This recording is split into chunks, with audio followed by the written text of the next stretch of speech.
जय श्री राम। रामायण सिंधी शायरी में व्याख्या हिंदी में पृष्ठ 85 अरण्यकांड।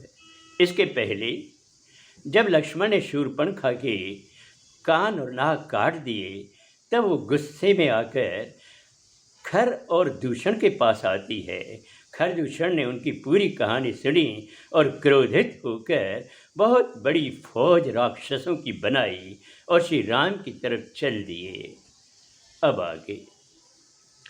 कित चवन जिंदह पकड़ायो, या मारे ई नार छिनायो।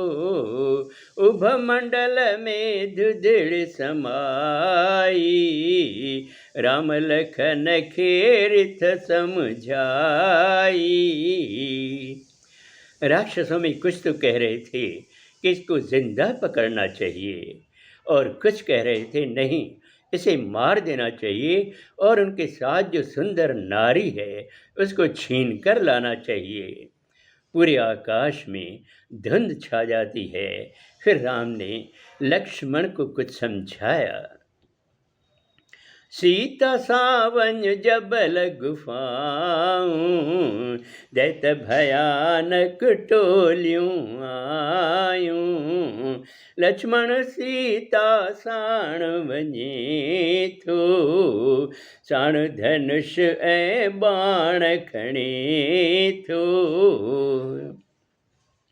श्री राम ने लक्ष्मण को कहा कि देखो, तुम सीता के साथ पहाड़ों की गुफाओं में चले जाओ, क्योंकि बड़े भयानक राक्षस आ रहे हैं।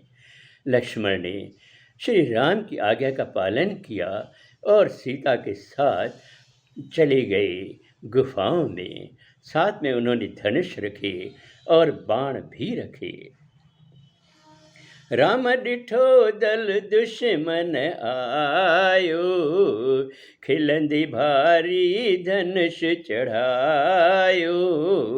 राक्षसन खे ईअं ॾिसे थो, ॼण हाथियुनि खे शेर तके थो। श्री राम ने देखा कि दुश्मनों का भारी दल आया है।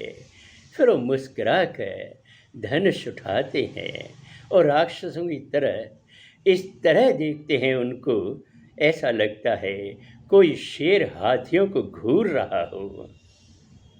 दुश्मन सेना चुप ई आहे, बाण चुटण जी ताकत नाहे। खर दूषण में अजब समायो, अहिड़ो सुंदर ॾिसण न आयो। जब राक्षसों ने श्री राम को देखा तो उनकी हिम्मत ही नहीं हो रही थी कि उन पर बाण चलाएं। खरदूषण ने भी जब श्री राम को देखा तो आश्चर्य लगा और कहने लगे, ऐसा सुंदर व्यक्ति हमने कहीं नहीं देखा है। हिन बदसूरत भेण कईया, पो बिन मारण लायक हिया। चौवनी डे नार वधाए, मुटन घर डे जान बचाए।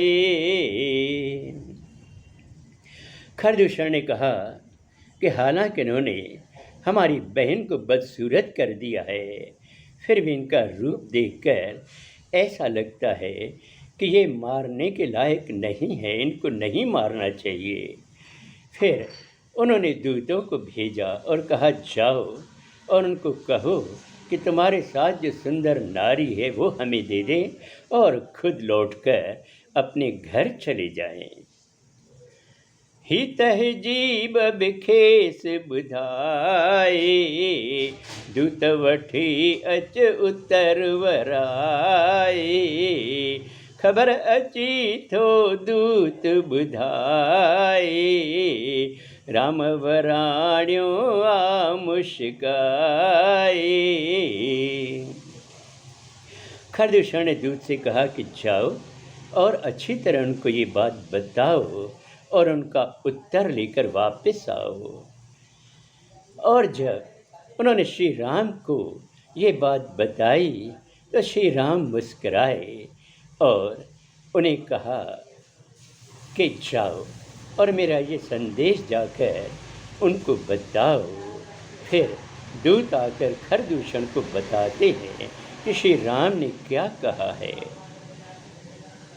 अब आगे अगले सोमवार को। जय श्री राम।